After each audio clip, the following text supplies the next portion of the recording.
When you first open the box, you are presented with the phone itself. I'll set that aside for now. Underneath the phone, you'll find a Welcome to Team Pixel packet. In here, you'll find a SIM ejector tool, a quick start guide that has helpful diagrams to help you get started with your new phone, and another small pamphlet that will tell you about Pixel Care and other warranty information.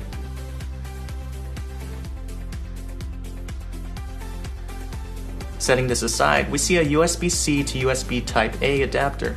This will allow you to easily transfer all of your information from a previous device, whether it be an Android device or an iPhone. Looking under this little compartment, we can see that Google has included a USB-C to 3.5mm headphone jack adapter. As you probably already know, Google has elected to go the Apple route and eliminated the headphone jack on their new devices. Now you'll have to use a dongle like this to use wired headphones. Also included is a USB-C to USB-C cable. This is actually very interesting because this is the first phone that I've seen including a cable with USB-C on both sides of the cable. For me, I have a MacBook Pro with Touch Bar, so this will make charging from my laptop and data transfer a lot easier since I don't have to use a dongle. The USB-C on both sides of the cable also means that the power adapter also has a USB-C input as opposed to a Type-A input, and this should allow for some fast charging speeds right out of the box. Although charging speeds could get even faster if you use a 27-watt USB-C power adapter as opposed to this power adapter which is 18 watts. I'll give a link to good ones in the description. Now getting back to the phone itself, I'll first remove the protective plastic. Honestly, feeling this phone for the first time, it feels a lot better than I expected. I wasn't too fond of the design after watching the Google presentation, but the phone does feel premium and nice to hold. The just black color also looks very sleek and professional. The Pixel 2 XL has a 6-inch QHD+ POLED display, 4 gigs of RAM, an 8-megapixel front camera, and front-firing speakers. It runs on the Snapdragon 835 chipset and Android 8.0 or Android Oreo out of the box, and will get every Android update first. This phone comes in two storage options of 64GB and 128GB, but Google will include unlimited storage of photos and videos for free until the end of 2020.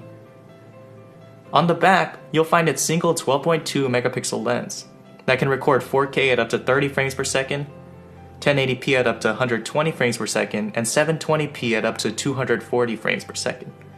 I'll definitely be putting this camera up against the Note 8 and the iPhone 8 Plus in the near future, so subscribe and stay tuned for that.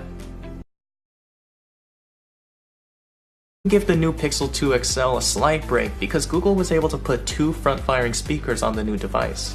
The speakers on the Pixel 2 XL are placed in positions where they won't be covered when holding the device, like in the other two phones. The iPhone 8 Plus uses its bottom bezel to put its Touch ID sensor. Looking at the bottom of the phones, you'll notice right off the bat that the Note 8 is the only phone out of the three to maintain a headphone jack. The other two phones will only be able to use wired headphones if you use their respective included dongles. Looking at the back of the phones, you can see that Google has deviated from the dual camera trend of 2017 by sticking with a single lens system. It should be noted that the Note 8 and iPhone 8 Plus will be able to use their second telephoto lenses for 2x optical zoom.